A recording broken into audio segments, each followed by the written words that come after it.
Hello dear students, how are you?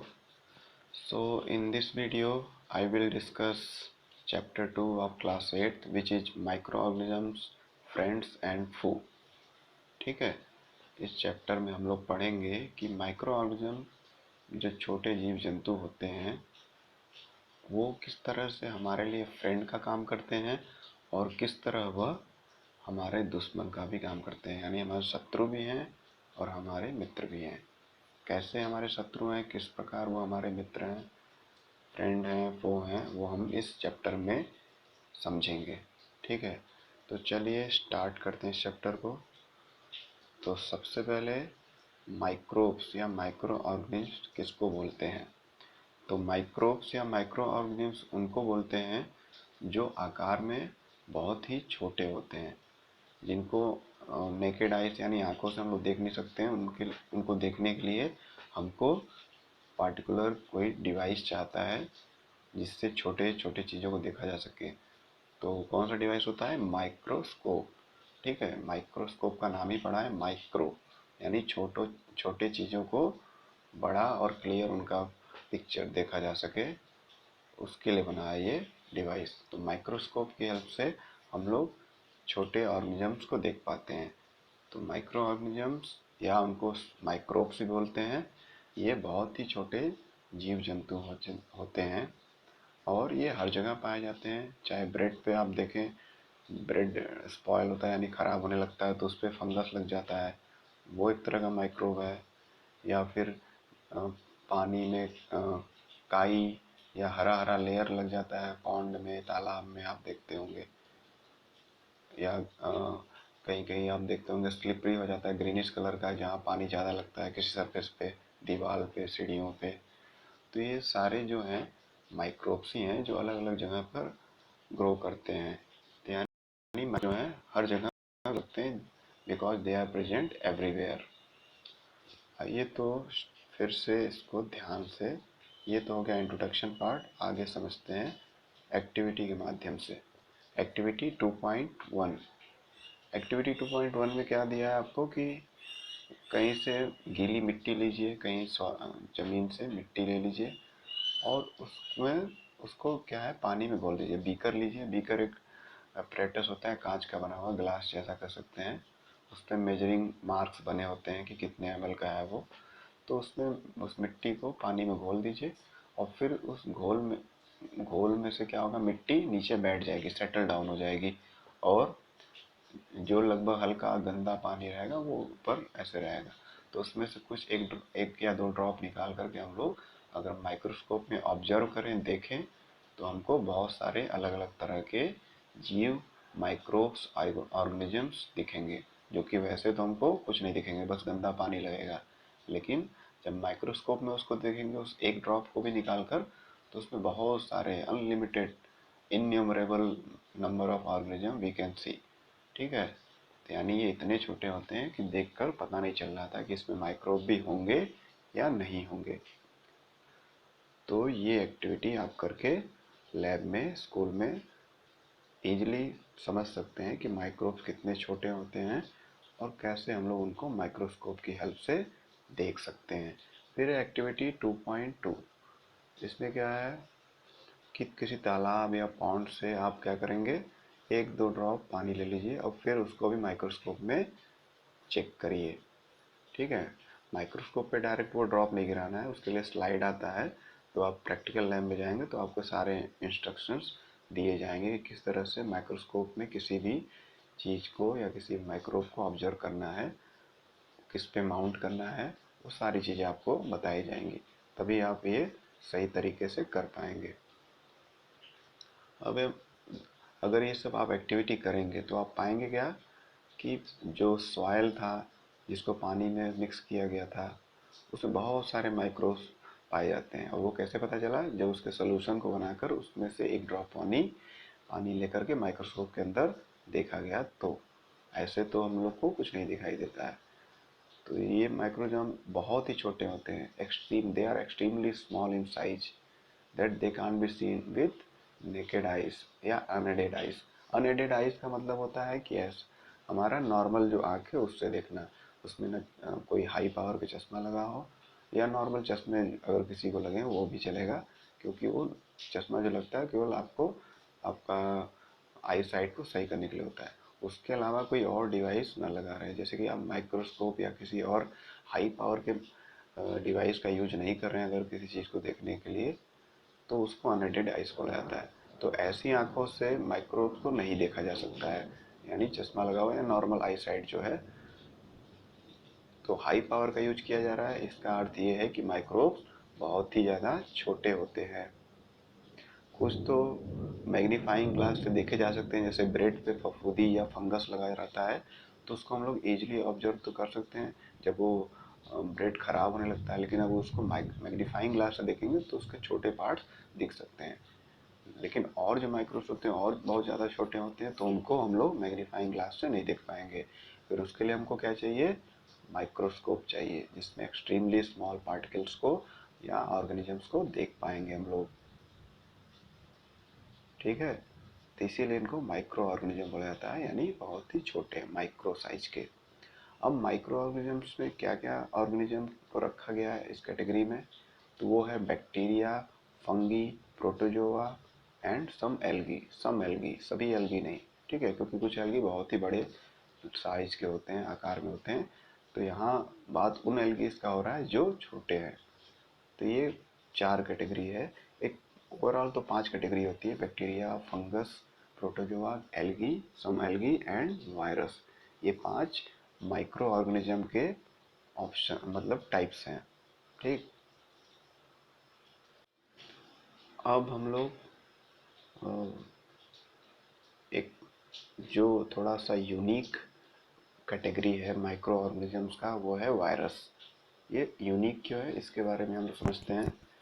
ये इसलिए unique है क्योंकि ये बाकी माइक्रोब से इस काफ़ी अलग है। अलग कैसे है कि ये ऐसे तो नॉन लिविंग लगता है, यानी इसमें कोई लाइफ नहीं है, कोई जान नहीं है, ऐसा इसको इसमें होता है। लेकिन जैसे ही ये किसी होस्ट के बॉडी में जाता है, यानी कि किसी भी प्लांट के, एनिमल के या किसी बैक्टीरिया के बॉडी में इंटर करता है, तो तुरंत ये मल्टीप्लाई करना शुरू कर देता है।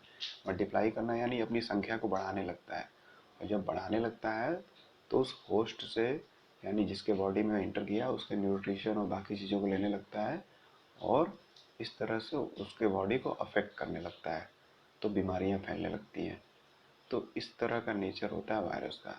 यानी ऐसे तो जब वो किसी होस्ट के बॉडी में नहीं है तो वो नॉन लिविंग जैसा उसका बिहेवियर है, लेकिन जैसे ही होस्ट बॉडी में जाता है वो मल्टीप्लाई करना शुरू कर देता है। तो ये इसका यूनिक कैरेक्टर है। जबकि बाकी जो हम लोग कैटेगरीज देख रहे हैं, बैक्टीरिया, फंगी, प्रोटोजोआ, एल्गी, ये इनिशियली लिविंग रहते हैं, सारे कैरेक्टर लिविंग ऑर्गेनिजम्स के ये शो करते हैं। लेकिन वायरस जो है इनिशियली ऐसा नहीं शो करता है, होस्ट के बॉडी में इंटर करने पे ही ये शो करता है ऐसा। अब हम लोग देखेंगे कुछ एग्जांपल्स, जैसे कि वायरस से होने वाले एग्जांपल में आता है आपको कोल्ड, यानी सर्दी जुकाम जो होता है, छींक आना, खांसी आना या थोड़ा सिर दर्द होना मौसम के चेंज होने पर, वो वायरल इन्फेक्शन की वजह से होता है। और इन्फ्लुएंजा, फ्लू वायरस होता है। फ्लू वायरस बहुत सारे ऑर्गेनिजम्स होते हैं, जैसे बर्ड फ्लू होता है, स्वाइन फ्लू होता है। यानी बर्ड फ्लू मतलब जो पोल्ट्री फार्म से होता है, यानी कि मुर्गियों से होता है, उनसे फैलता है इंसानों में।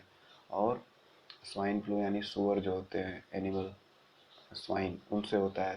तो इस तरह फ्लू भी बहुत सारे ऑर्गेनिज्म से होते हैं, अलग अलग ऑर्गेनिज्म से, उनके अंदर से ये वायरस होता है, फैलता है। और most of are caused by virus, जितने भी खांसी या सर्दी जुकाम होते हैं वो अधिकतर किससे होता है, वायरस से होता है। तो ये सब चीज़ें दी हुई हैं। सीरियस डिजीज, कुछ सीरियस डिजीज भी होते हैं वायरस के, ये सब तो थोड़े से नॉर्मल या मतलब माइल्ड डिजीज है, जिससे बहुत ज़्यादा प्रॉब्लम आपको या किसी भी ऑर्गेनिज्म को नहीं होगा। लेकिन कुछ सीरियस डिजीज है। सीरियस डिजीज जैसे कि पोलियो। पोलियो का आप जानते हैं कि अगर वो इनिशियल स्टेज में हो गया बचपने में, तो बॉडी का हिस्सा वो बहुत ही वीक रह जाता है, कभी ग्रो नहीं करता है। और जिससे क्या है, वो बच्चे का बॉडी का ग्रोथ नहीं होता और वो अपाहिज हो जाते हैं। ठीक है, तो इस तरह की बहुत सारी सीरियस प्रॉब्लम हो जाती है, जैसे चिकन पॉक्स। चिकन पॉक्स भी काफ़ी खतरनाक बीमारी है। तो इस तरह के और भी बीमारियां हैं जो बहुत ही डेंजरस हैं, सीरियस इसके प्रॉब्लम हो सकते हैं, और ये सब वायरल डिजीज ही हैं। फिर देखते हैं डिसेंट्री। डिसेंट्री यानी कि पेट की गड़बड़ी, यानी डाइजेशन सही से नहीं होना, और सारा जो हम लोग खाते हैं वो डाइजेस्ट नहीं होगा, पूरा वेस्ट के रूप में निकल जाएगा, वाटरी फॉर्म में, बहुत ही लिक्विड के फॉर्म में। इसको डिसेंट्री डिजीज बोलते हैं। या मलेरिया हो गया। तो ये सब किससे होता है? प्रोटोजोआ से होता है। ये बीमारियाँ किससे होती है? प्रोटोजोआ से। ठीक है। और टाइफाइड। टाइफाइड बीमारी जो होती है जिससे आपको कई महीनों तक या एक महीने या उससे ज़्यादा दिनों तक भी बुखार आता है, और वो सही नहीं होता है, बार बार रिलैप्स होता है। यानी एक बार बुखार दवा खाएंगे सही हो जाएगा, फिर वो हो जाता है। तो ये बुखार जाना आना लगा रहता है, इससे बॉडी काफ़ी वीक हो जाती है, बॉडी का वीकनेस, सिर दर्द और काफ़ी समस्या होती है। तो टाइफाइड भी जो है कि एक टाइफाइड जो बीमारी होता है वो बैक्टीरिया से होता है।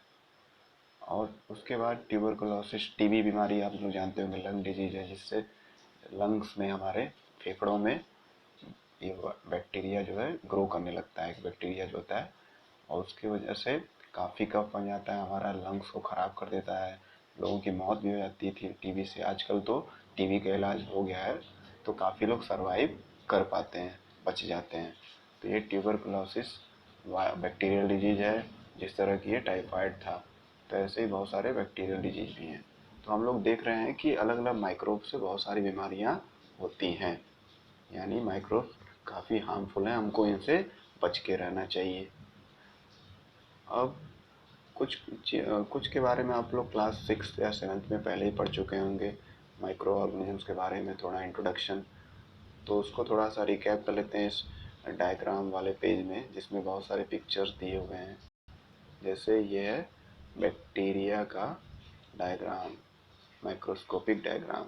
माइक्रोस्कोप में देखेंगे तो कुछ बैक्टीरिया इस शेप के दिखते हैं।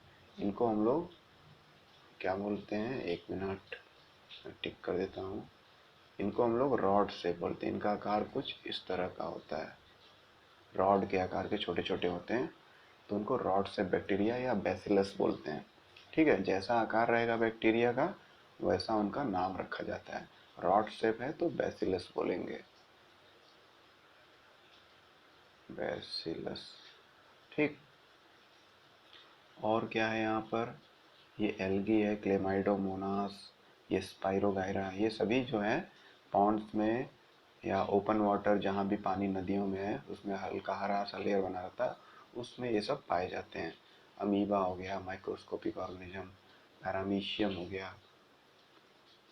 और क्या? ये हमारा ब्रेड मोल्ड हो गया है, ये हमारा ब्रेड मोल्ड है, यानी ब्रेड पे जो फंगस लगता है उसको ब्रेड मोल्ड बोलते हैं। और ये भी माइक्रोब्स है। इसको जब हाई पावर में देखेंगे तब ये इस प्रकार का हमको दिखेगा, इसका इंटरनल या इसका बेसिक स्ट्रक्चर हमको ऐसा दिखेगा। और क्या है? पेनिसिलियम। ये पेनिसिलियम नाम का फंगस है, ये पेनिसिलियम है, और ये एस्परजिलस है। ठीक। तो इस तरह से बहुत सारे छोटे छोटे माइक्रोब्स होते हैं, एल्गी, फंगस, बैक्टीरिया, अलग अलग फॉर्म में ये होते हैं, अलग अलग टाइप्स में होते हैं, और ये बहुत ही सूक्ष्म होते हैं। ये जो इनके स्ट्रक्चर दिए गए हैं डायग्राम के थ्रू, पिक्चर के थ्रू, ये माइक्रोस्कोप के ऑब्जर्वेशन के बाद, यानी माइक्रोस्कोप में इनको जब देखा गया है तो इस तरह का पाया गया है, तो उसके बेसिस पे ये डायग्राम या पिक्चर बनाए गए हैं। ठीक है। आई होप आपको अभी ये समझ में आ रहा होगा कि इस तरह से बहुत सारे होते हैं। अभी तो हम लोग कुछ ही पिक्चर देखे हैं, ऐसे मिलियंस ऑफ माइक्रोब्स होते हैं, और बहुत सारे तो इतने हैं कि अभी उन पे रिसर्च चल रहा है, नया नया पते चलते रहते हैं, नए नए वायरस। जैसे अभी कोरोना वायरस है, ये कोरोना वायरस फैमिली का एक नया वायरस है, जिसमें जो फीचर्स हैं पुराने कोरोना वायरस से अलग हैं।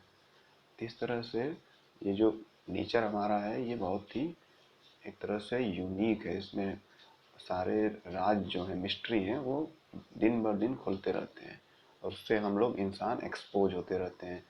हमेशा कुछ न कुछ नया हमको मिल जाता है, क्योंकि हम लोग कम्प्लीटली किसी भी चीज़ को भी समझ नहीं पाए हैं। यहाँ पे आप देखेंगे तो ये, एक मिनट इसको मैं ड्रॉ कर देता हूँ। ये जो है वायरस का स्ट्रक्चर या पिक्चर के फॉर्म में दिया गया है कि वायरस कुछ इस प्रकार का होता है। अधिकतर वायरस इस प्रकार के होते हैं, ठीक है। उसका लेग पोर्शन है जिससे वो इंटर करता है हमारे होस्ट सेल में, यानी हमारे बॉडी के सेल्स में इंटर करता है, जो नीचे का ये पोर्शन दिया हुआ है। अब हम लोग समझते हैं where do micro organisms live. ये माइक्रो ऑर्गेनिज्म कहाँ लिव करते हैं, कहाँ रहते हैं, ठीक है। ये माइक्रो ऑर्गेनिजम्स कहाँ पर रहते हैं। तो माइक्रो ऑर्गेनिज्म का ऐसा रिसर्च बहुत सारे साइंटिस्ट जो हैं, बहुत सालों के रिसर्च के बाद ये पाया गया है कि माइक्रो ऑर्गेनिज्म हर तरह के एनवायरनमेंट में रहते हैं। चाहे बहुत ठंडा जगह हो जहाँ बर्फ़ जमी हो, चाहे बहुत गर्म जगह हो, ठीक है, चाहे दलदली एरिया, मार्शी लैंड यानी दलदल, या डिजर्ट हो, रेगिस्तान हो, ये हर तरह के जगह पाए जाते हैं। ये एनिमल के बॉडी में पाए जाते हैं, ये प्लांट के बॉडी में पाए जाते हैं, ये ह्यूमन के बॉडी में पाए जाते हैं, यानी ये हर जगह पाए जाते हैं, ऐसा रिसर्च के बाद पाया गया है। हर जगह पे जहाँ भी रिसर्च किया गया है सभी जगह पे ये पाए गए हैं। तो इससे यही क्लियर होता है कि माइक्रो ऑर्गेनिजम्स सभी जगह पाए जाते हैं, चाहे एयर हो, वाटर हो, लैंड हो, एनीवेयर। फिर micro organisms and us. Micro organism और हम, यानी हम और माइक्रो ऑर्गेनिज्म, इनके बीच में क्या रिलेशन है, किस तरह वो हमारे लिए हार्मफुल हैं और किस तरह हमारे लिए वो यूजफुल हैं। ये दोनों पॉइंट ऑफ व्यू को हम लोग समझेंगे। इन दोनों पॉइंट्स को समझेंगे कि हमारे साथ माइक्रोब्स का क्या रिलेशन है, किस तरह वो हमारे लिए अच्छे हैं, किस तरह हमारे लिए बुरे हैं। जैसा कि चैप्टर में ही दिया गया है, माइक्रो ऑर्गेनिजम्स फ्रेंड एंड फू।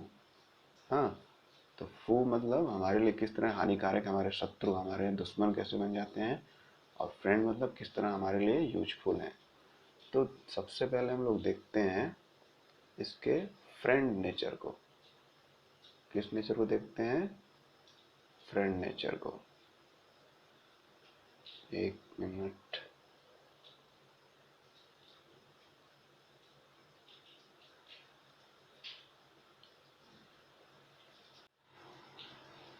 हाँ, तो हम लोग पढ़ने जा रहे थे friendly nature of micro organism towards अस, यानी किस तरह से माइक्रो ऑर्गेनिज्म फ्रेंडली नेचर भी या फ्रेंड की तरह बिहेव करते हैं, हमारे लिए फ़ायदा पहुंचाते हैं, हमारे लिए फ़ायदेमंद होते हैं। तो देखते हैं इसमें। तो माइक्रो ऑर्गेनिजम्स जो है बहुत सारे कामों में हेल्प करते हैं, या उस पर्पज में हमारी हेल्प करते हैं, डायरेक्टली या इनडायरेक्टली। जैसे कि अल्कोहल, बहुत सारे लोग अल्कोहल का कंजम्पशन करते हैं, यानी शराब वगैरह या उसकी वैरायटी बियर एक्सेट्रा को सेवन करते हैं, पीते हैं, ठीक है। और बहुत सारी दवाओं में भी अल्कोहल का यूज किया जाता है, सैनिटाइज़र बनाने में भी, बहुत सारे लिक्विड केमिकल्स या कॉस्मेटिक बनाने में भी अल्कोहल का यूज किया जाता है। काफ़ी सारे इंडस्ट्री में इसका यूज है, केवल पीने के अलावा नहीं, पीने के लिए ही नहीं। तो ये अल्कोहल बनाने के लिए भी किसका यूज किया जाता है, माइक्रो ऑर्गेनिजम्स का, ठीक है। अगर माइक्रोब्स नहीं होते तो ये अल्कोहल नहीं बन पाता। तो सबसे पहला तो ये कॉमर्शियल यूज और बड़ा यूज या हेल्प यही हो गया। और इसमें क्या है, they are cleansing the environment, ये एनवायरनमेंट को साफ सुथरा करते हैं, साफ रखते हैं, ठीक है। अगर माइक्रोब्स ना रहें तो चीज़ें डिकम्पोज ना हो, जितना जल्दी चीज़ें डिकम्पोज या सड़ती हैं वो सॉयल या एयर में मिक्स हो जाती है, और सब नेचर बैलेंस कर लेता है। अगर माइक्रोब्स ना रहें तो वो चीज़ें ऐसी पड़ी रहेंगी और फिर हमारे नेचर को हार्म भी करेंगी। तो ये हमारे नेचर को, हमारे एनवायरनमेंट को क्लीन करने का काम करता है माइक्रोब्स, जितने भी तरह के माइक्रोब्स हैं। जैसे कि इसमें दिया हुआ है कि वेजिटेबल पील्स यानी सब्जियों के छिलके, और एनिमल रिमेन्स, यानी एनिमल रिमेन्स में जैसे जानवर ने वेस्ट कर दिया या फिर वो जानवर मर गया तो उसके शरीर का बचा हुआ अंग सड़ रहा है, या बहुत सारी ऐसे चीज़ें, ये या are broken down into harmless. तो उसको जो है माइक्रोब सड़ा करके इस तरह के फॉर्म में चेंज कर देता है कि वो हमारे एनवायरनमेंट के लिए हार्मफुल नहीं रहता है।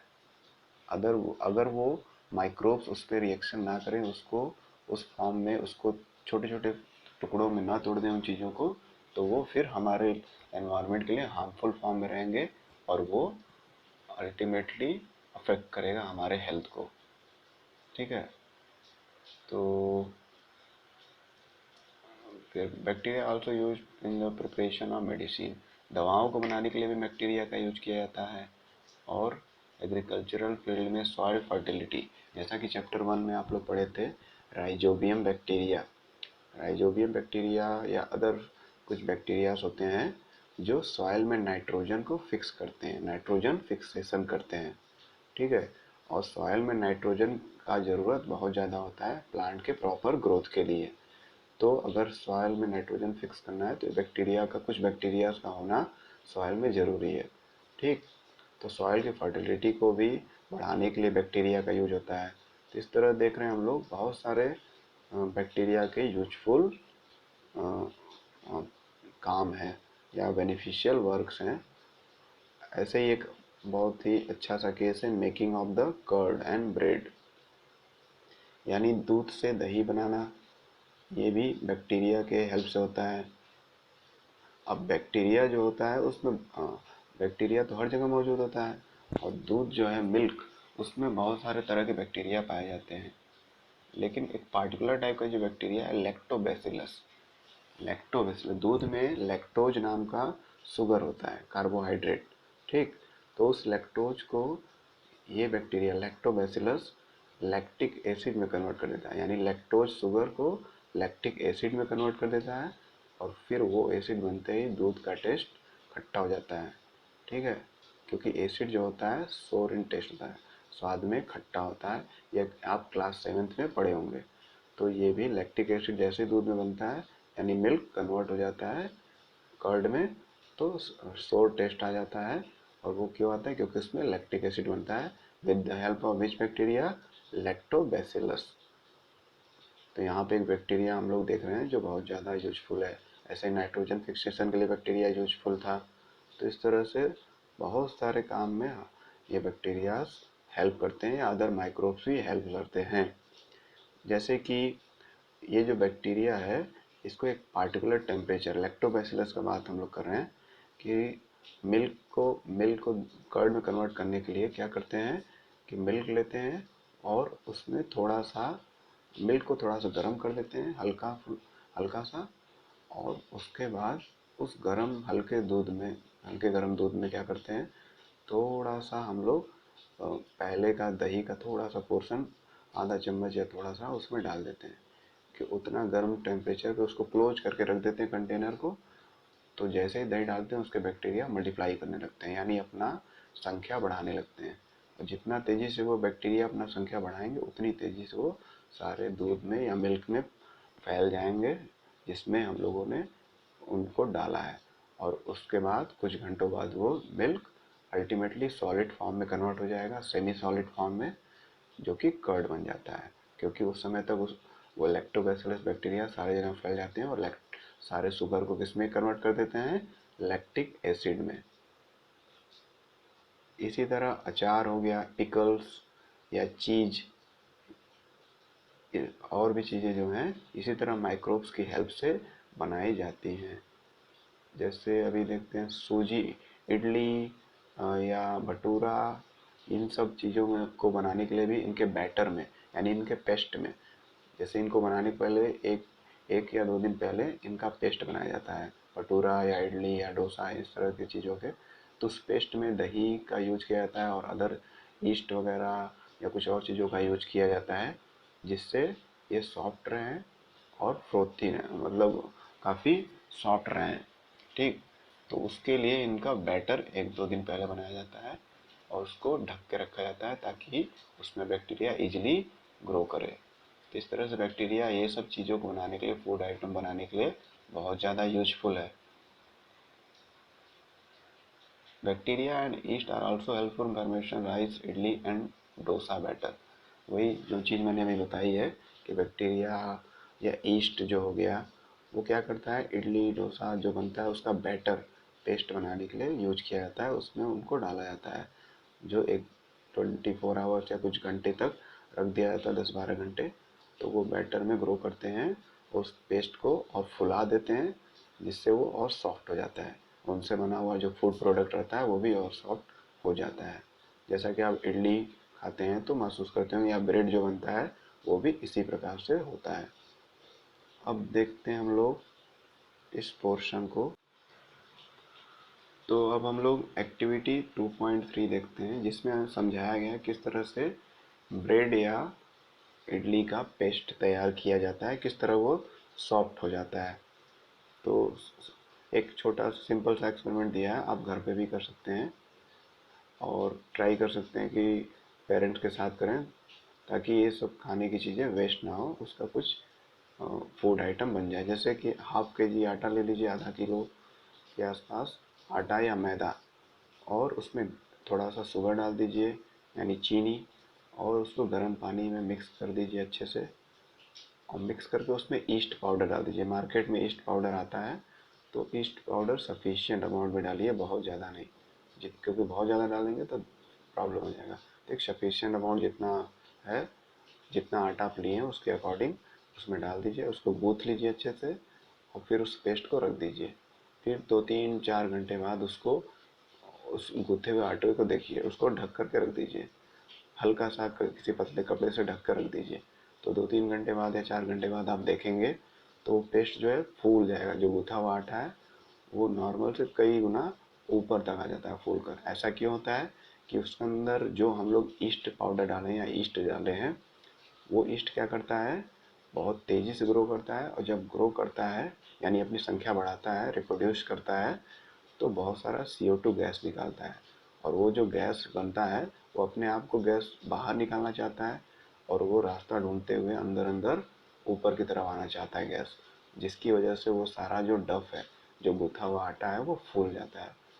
और उसमें बहुत सारे आप देखेंगे, जैसे ब्रेड में आप देखेंगे बहुत सारे झिल्लीदार छोटे छोटे पोर्स होते हैं, और या इडली आप खाते होंगे वो भी देखोगे कि एकदम कम्प्लीटली पॉलिश्ड नहीं होता है, उसमें छोटे छोटे पोर्स होते हैं। वो पोर्स कैसे हो जाते हैं, इसी वजह से, क्योंकि उसमें से CO2 गैस निकलता है, और जिसकी वजह से हल्का सॉफ्ट और फूला हुआ हो जाता है।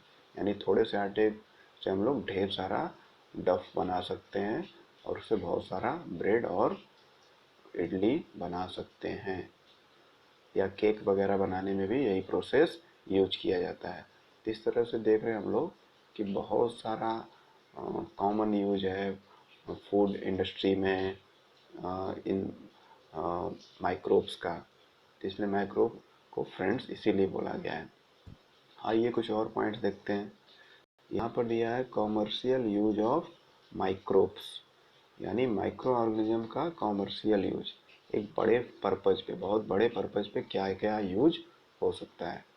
तो सबसे बड़े पर्पज यानी व्यापार के नज़रिए से देखा जाए कि बिजनेस के पॉइंट ऑफ व्यू से, तो अल्कोहल, वाइन, ये जो शराब होती है, या फिर एसिड, जो विनेगर होता है, एसिटिक एसिड विनेगर, जो पिकल्स में या मुरब्बे में या अदर चीज़ों में डाला जाता है फूड आइटम में, इन सब को बनाना और इनका प्रोडक्शन और इनको सेल करना मार्केट में बहुत ज़्यादा प्रॉफिटेबल है, यानी इससे बहुत प्रॉफिट कमाती है कंपनियाँ। इसीलिए इन ये सब जो बनाने की प्रोसेस है, ये एक तरह से कॉमर्शियल यूज हो गया माइक्रोब्स का।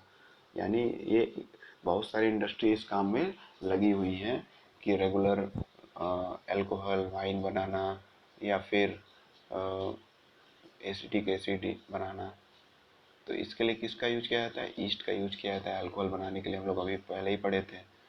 उसके अलावा, और ईस्ट ईस्ट क्या करता है, जो शुगर सॉल्यूशन है, गन्ने का जो रस रहता है, गन्ना आप समझते हैं ना, ईख, तो उसके रस में ईस्ट पाउडर डाल देते हैं, और उसको थोड़े वार्म गर्म जगह पर, मतलब गर्म, उसको एक्स्ट्रा गर्मी नहीं देंगे, उसको वार्म जगह पर रख देंगे, बंद करके एकदम, उसको ढक करके। तो क्या होगा, धीरे धीरे उसमें क्या होगा कि ईस्ट जो मल्टीप्लाई करेगा, अपनी संख्या बढ़ाएगा, और CO2 गैस निकलेगा, जिससे उसका सलूशन जो है फर्मेंट होगा। क्या होगा, फर्मेंट यानी फर्मेंटेशन प्रोसेस। ठीक है, फर्मेंटेशन प्रोसेस से क्या होगा, जो उसमें शुगर सोल्यूशन है वो किस में चेंज हो जाएगा, अल्कोहल में। इसी प्रोसेस को फर्मेंटेशन बोलते हैं, ठीक है। और इसमें हेल्प कौन कर रहा है, ईस्ट। ईस्ट भी एक तरह का क्या है, माइक्रोब है, ठीक है। तो ये कॉमर्शियल एक बड़ा एडवांटेज हो गया माइक्रोब्स का as a beneficial agent. Benefit कर रहा है, हमको फ़ायदा पहुंचा रहा है अल्कोहल बनाने में। साथ में बहुत सारे एसिड जैसे कि एसिटिक एसिड सिरका बनाने में, ये दोनों ही फर्मेंटेशन से बनते हैं। और भी बहुत सारे प्रोडक्ट हैं जो फर्मेंटेशन से बनते हैं। फ़िलहाल इसमें तो एक ही दो चीज़ें दी हैं जिससे आपको आइडिया लग जाए कि बहुत ज़्यादा इम्पोर्टेंट हैं माइक्रोब्स हमारे लिए। अगर आपको समझना है कि किस तरह से अल्कोहल या वाइन बनता है तो इसको आप सिंपल अपने घर में भी कर सकते हैं, ठीक है। तो उसके लिए क्या करना होगा कि आप एक 500 ml यानी आधा लीटर, हाफ लीटर का कोई ग्लास ले लीजिए कांच का, और उसमें 2-3 चम्मच या 4 चम्मच टीस्पून, 2 और 3 और 4 टीस्पून ऑफ शुगर ऐड कर दीजिए उसमें, ठीक है। उसमें घोल दीजिए और उसमें ईस्ट पाउडर डाल दीजिए। फिर उसको अच्छे से टाइटली बंद करके कोई गर्म जगह पे, यानी ऐसा जगह जहाँ पे ठंडा ना रहे, बहुत ही कॉर्नर का या अंदर का कोई रूम, वहाँ पे उसको बांध कर रख दीजिए। 5-6-7-8 घंटे के लिए उसको रख दीजिए वहीं पे। फिर क्या करिए, उसको ओपन करके उतने घंटे बाद स्मेल करिए, तो आपको स्मेल बहुत ही अजीब सा आएगा। वो जो स्मेल चेंज आएगा यानी इसका अर्थ है कि जो शुगर सोल्यूशन है, शुगर का जो उसमें सोल्यूशन घोल बना हुआ है वो किस में कन्वर्ट हो गया है, अल्कोहल में। ये इंडिकेशन उसके स्मेल से पता चल जाएगा, जैसा कि क्लियर हो जाएगा। और इसी प्रोसेस को फर्मेंटेशन बोलते हैं, यानी शुगर सोल्यूशन से अल्कोहल बनना, ठीक है। तो ये एक सिंपल एक्टिविटी आप कर सकते हैं। अब फर्मेंटेशन जो वर्ड आया है, इसको कौन शुरू किया, ये किसने डिस्कवर किया इस शब्द को, इस प्रोसेस को, ठीक है। ये शब्द तो है ही, साथ में एक प्रोसेस है, एक प्रक्रिया को बोलते हैं फर्मेंटेशन। तो डिस्कवर करने को इसको डिस्कवर करने का क्रेडिट किसको जाता है, लुईस पास्चर को। लुईस पास्चर जो है बहुत बड़े एक्सपर्ट थे, माइक्रोबायोलॉजिस्ट थे। माइक्रोबायोलॉजिस्ट यानी छोटे जीव जंतुओं के बारे में स्टडी करते थे। तो उन्होंने ही फर्मेंटेशन प्रोसेस को सबसे पहले ट्राई किया और इसका डिस्कवरी किया कि इस तरह का एक भी प्रोसेस होता है जिससे बहुत सारा यूजफुल वर्क निकाला जा सकता है बैक्टीरिया से, ठीक है। क्योंकि उसके पहले लोगों को इस प्रक्रिया का पता नहीं था। तो जब पता नहीं रहेगा तो हम लोग बैक्टीरिया से जो फ़ायदे हो सकते हैं वो उठा नहीं पाएंगे। और जब हम लोग को सारे मेथड्स पता चल जाएंगे तो हम लोग कुछ बैक्टीरिया जो यूजफुल है उनका यूज करके अपने लाइफ को और बेटर बना सकते हैं। जैसे कॉमर्शियल पर्पज़ के लिए अल्कोहल बनाना, एसिड बनाना, या फूड आइटम, ब्रेड, डोसा, दही बनाना, कर्ड बनाना, एक्सेट्रा एक्सेट्रा। ये तभी पॉसिबल हो पाया जब हम लोग सारे नेचुरल प्रोसेस को समझ गए। और वो कब कैसे आता है, साइंस को समझने से, उसके पीछे का साइंस समझेंगे और उसका एप्लीकेशन अप्लाई करेंगे उसको, तभी हो पाएगा। फिर हम आते हैं अगले टॉपिक पे जिसका नाम है medicinal use of micro organism. Medicinal use of micro organism. Medicinal use का मतलब है कि किस तरह से माइक्रो ऑर्गेनिजम्स दवा के रूप में यूज किए जाते हैं। अभी तक तो हम लोग देखें कि बहुत सारी चीज़ों में ऐड करके वो कुछ प्रोसेस कर रहे हैं जिससे वो फूड आइटम किसी और फॉर्म में चेंज जा रहा है जो एक तरह से बेनिफिशियल है हमारे लिए। अब इनसे क्या क्या दवा मिल सकती है, जैसे हम लोग बहुत सारी दवाएं खाते हैं, केमिकल दवाएं खाते हैं जो कम्प्लीटली केमिकल्स बनी होती हैं, और कुछ होते हैं जो माइक्रोब्स की हेल्प से बनते हैं, तो उसको हम लोग इसमें पढ़ेंगे। जैसे एंटीबायोटिक्स जो है टैबलेट के फॉर्म में आते हैं, कैप्सूल के फॉर्म में आते हैं, बहुत सारे इंजेक्शन के फॉर्म में आते हैं। तो ये सब जो माइक्रो ऑर्गेनिज्म से ये जो दवाएं बनती हैं, इनको क्यों यूज किया जाता है, ताकि ये किसी और जो हार्मफुल माइक्रो ऑर्गेनिज्म है, किसी और बैक्टीरिया, वायरस, फंगी या जो भी है उसको किल कर दे। तो ऐसे दवाओं को एंटीबायोटिक्स बोलते हैं। एंटी एंटी मतलब अगेंस्ट, बायोटिक्स मतलब जिंदा चीज़ों के खिलाफ, यानी छोटे हार्मफुल ऑर्गेनिज्म यानी बैक्टीरिया, वायरस जो भी हमारे बॉडी में एंटर कर रहा है उनके खिलाफ, क्योंकि वो भी लिविंग ही है। तो उनके खिलाफ लड़ने और उनको मारने का काम करे या उनके ग्रोथ को रोकने का जो काम करे बैक्टीरिया, वो हमारे लिए यूजफुल है। तो यूजफुल बैक्टीरिया को दवा के रूप में हम लोग अंदर लेते हैं, और फिर वो क्या करता है, बाहर से जो हमारे बॉडी में एंटर किए हैं बैक्टीरिया या वायरस या जो भी माइक्रोब, उनसे लड़ते हैं, उनको मारते हैं। तो इस तरह की दवाओं को एंटीबायोटिक्स बोलते हैं। तो सबसे पहला जो एंटीबायोटिक्स दवा बना था वो एक तरह के फंगस से बना था, पेनिसिलियम नोटेटम से पेनिसिलिन नाम का सबसे पहला एंटीबायोटिक्स बना था। ठीक है, जिसको अलेक्जेंडर फ्लेमिंग ने बनाया था। उनका थोड़ा सा शॉर्ट हिस्ट्री यहाँ पर दिया भी हुआ है। अलेक्जेंडर फ्लेमिंग, इन्हीं को क्रेडिट दिया जाता है सबसे पहला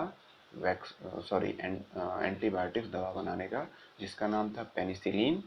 और उस पेनिसिलिन को किस किस ऑर्गेनिज्म से लिया गया था, पेनिसिलियम नोटेटम नाम के एक फंगस से उसको निकाला गया था, और उसी का यूज करके बहुत सारे बैक्टीरिया को मारने के लिए दवाएं बनाई गई थी। तो आप समझ गए ना, एंटीबायोटिक्स का मतलब होता है किसी यूजफुल बैक्टीरिया का को हम लोग दवा के फॉर्म में यूज करते हैं या इंजेक्शन के फॉर्म में, और फिर वो क्या करता है, जो हार्मफुल बैक्टीरिया हमारे बॉडी में एंटर कर गया उसको मारता है या उसके ग्रोथ को रोक देता है या स्टॉप कर देता है। तो इसी तरह के जो दवाएं बनती हैं उनको एंटीबायोटिक्स बोलते हैं। एग्जाम्पल के लिए बहुत सारी दवाओं का नाम दिया है, स्ट्रेप्टोमाइसिन, टेट्रासाइक्लिन, एरिथ्रोमाइसिन, पेनिसिलिन, जैसा कि मैंने बोला था सबसे पहला जो दवा था। इस बॉक्स में अगर हम लोग ध्यान से देखें, अलेक्जेंडर फ्लेमिंग जो थे वो बैक्टीरिया के ऊपर रिसर्च कर रहे थे कि बैक्टीरिया क्या होता है, किस तरह से हार्मफुल बैक्टीरिया है और कौन सा यूजफुल बैक्टीरिया है, और किस तरह से हार्मफुल बैक्टीरिया को मारना है। तो मोल्ड प्रिवेंटिव मोड का बैक्टीरिया, तो उन्होंने पाया था कि जो कुछ बैक्टीरिया है उनको उनका ग्रोथ जो है, कुछ मोल्ड्स थे, कुछ मोल्ड्स थे फंगस के, वो रोक दे रहे थे। तो ये सब चीज़ों को देखकर अपने रिसर्च में उन्होंने पेनिसिलिन नाम का दवा बना दिया, जो फंगस से बनता है। फंगस में मोल्ड्स होते हैं बहुत सारे, ठीक है। तो कुछ बैक्टीरिया ग्रो कर रहे हैं, तो उन मोल्ड को उन्होंने यूज किया, तो उनका ग्रोथ रुक गया, वो ख़त्म होने लगे। तो इसी से वो ऑब्जर्व करके ये दवा बनाए, पेनिसिलियम रोटेटम की हेल्प से पेनिसिलिन नाम का सबसे पहला एंटीबायोटिक्स अलेक्जेंडर फ्लेमिंग ने बनाया। तो जो पेनिसिलिन या अदर टेट्रासाइक्लिन एक्सेट्रा जो भी एंटीबायोटिक्स हैं, इनको एंटीबायोटिक्स बोलते हैं, क्योंकि ये फंगस और बैक्टीरिया से बनाए रहते, ये बने रहते हैं यूजफुल बैक्टीरिया से, और हमको क्या करते हैं, हार्मफुल बैक्टीरिया फंगस से बचाते हैं। ठीक। तो एंटीबायोटिक्स अगर देखा जाए ध्यान से या क्लियरली अगर समझा जाए, तो ये मेनली जो होते हैं बैक्टीरिया या फंगस से बने होते हैं, और ये हमको किससे प्रोटेक्ट करते हैं, बैक्टीरिया या फंगस से ही। वायरस से प्रोटेक्ट करने के लिए एंटीबायोटिक्स दवाएं नहीं होती हैं। जैसा कि अभी केसेस चल रहे हैं कोरोना वायरस का, जिसमें कुछ लोग एंटीबायोटिक्स दवा खा ले रहे हैं बिना डॉक्टर से पूछे, और बीमार हो जा रहे हैं, क्योंकि एंटीबायोटिक्स जो होता है वो बैक्टीरिया के ग्रोथ को रोकता है या उनको मारता है, ना कि वायरस को। तो antibiotics is only used for used against bacteria and fungus. ठीक, तो इन दोनों के अगेंस्ट यूज किया जाता है, और इन्हीं से बना भी वो होता है दवा।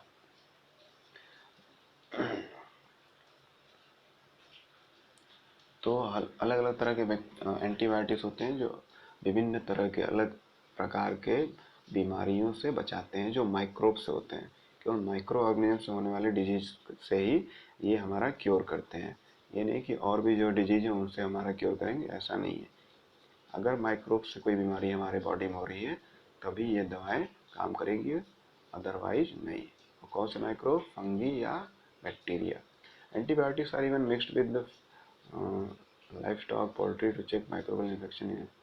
एंटीबायोटिक्स जो है फीड विथ, मतलब कि जो जो लोग मुर्गी पालन करते हैं, पोल्ट्री फार्मिंग या लाइफ स्टॉक जानवरों को, जंतुओं को पालते हैं, तो उनके खाने के साथ मिलाकर एंटीबायोटिक्स में दे दिया जाता है, ताकि उनको कोई माइक्रोबियल इन्फेक्शन तो नहीं है, अगर हो रहा हो तो वो सही हो जाए। ठीक। तो जानवरों के खाने के साथ उसी में मिक्स करके एंटीबायोटिक्स दवाएं भी दे दी जाती हैं टाइम टू टाइम, क्योंकि जानवर तो हमेशा एक्सपोज रहते हैं, ओपन में रहते हैं, उनको कोई भी बीमारी जल्दी पकड़ सकती है। तो इसलिए उनको समय समय पर एंटीबायोटिक्स खाने के साथ दे दी जाती है ताकि वो सुरक्षित रहें और कोई भी बैक्टीरिया फंगस उनको हार्म न करे, उनको इन्फेक्ट न करे, उनको बीमार न करे। They are also use to control many plant disease. इसी तरह एंटीबायोटिक्स बहुत सारे पौधों में बीमारियां जो होती हैं उनको भी कंट्रोल करने, उनको भी रोकने में मदद करता है। अब क्या दिया है ये येलो बॉक्स में, इसको हम लोग थोड़ा सा समझते हैं। ये बात याद करना या याद रखना ज़रूरी है कि एंटीबायोटिक्स जो है केवल डॉक्टरों के सुझाव पर ही लेनी है। ये नहीं कि हम अपने से जाकर मेडिकल शॉप पे जाकर ले लें कोई भी दवा और खा लें। तो ये तो गलत हो गया, क्योंकि हमको पता नहीं कि क्या क्या सिम्टम, किस किस लक्षण, कौन से लक्षण जो है बैक्टीरिया के हैं या वायरस के हैं। ठीक, तो डॉक्टर को दिखाएं, क्वालिफाइड डॉक्टर को, और उसके प्रेस्क्रिप्शन पे अगर वो प्रेस्क्राइब करे कि ये दवा लेनी है एंटीबायोटिक्स, तभी खरीदें और उसको जैसा वो डॉक्टर बोल रहा है, जितने दिन में जितनी बार लेना है, जितने घंटे के गैप पर, तभी लेना चाहिए। अदरवाइज ये हार्मफुल भी हो सकते हैं कि मान लीजिए आपके बॉडी में कोई बैक्टीरिया है नहीं लेकिन एंटीबायोटिक्स हम लोग ज़्यादा खा रहे हैं, तो उसका साइड इफ़ेक्ट्स भी हो सकता है। ठीक है। It may take the drug less effective many might need in future। ऐसा क्यों होता है कि अगर हम लोग जब हम स्वस्थ हैं और हमको कुछ हल्का फुल्का कुछ जो बीमारी है वो किसी और वजह से हुआ है, लेकिन हम लोग गलती से बिना डॉक्टर को पूछे एंटीबायोटिक ले लिए, खा लिए, तो उससे क्या होगा, हमारे बॉडी के अंदर जो यूजफुल बैक्टीरिया हैं जो ऑलरेडी हमारे बॉडी में हमेशा रहते हैं वो मर जाएंगे। और वो मर जाएंगे तो क्या होगा कि बाहर से कोई पार्टिकल और एंटर करेगा, हार्मफुल माइक्रोब्स, तो फिर वो हमारे बॉडी पे हावी हो जाएगा। इसलिए हम लोगों को प्रिस्क्रिप्शन जब डॉक्टर का मिले, जब हमको डॉक्टर एडवाइस करे, तभी हमको कोई भी एंटीबायोटिक्स या कोई भी दवा लेनी चाहिए, अननेसेसरीली अपने मन से नहीं, क्योंकि हमारे अंदर के यूजफुल बैक्टीरियाज को भी वो मार सकता है। Antibiotics are not effective against cold. तो एंटीबायोटिक्स जनरली कोल्ड, या जैसा कि मैंने पहले बताया था कि एंटीबायोटिक्स केवल बैक्टीरिया से होने वाली बीमारियां या फंगस से होने वाली बीमारियों से बचाता है। और अगर आपको कोल्ड है, फ्लू है, यानी सर्दी जुकाम, हल्का सिर दर्द है, जो मौसम के चेंज होने से होता है, वो वायरस से होता है, तो उन सबको ये सही नहीं कर सकता है। केवल वो सही कर सकता है बैक्टीरिया या फंगस से होने वाली बीमारियों के को। तो फिलहाल के लिए इतना ही।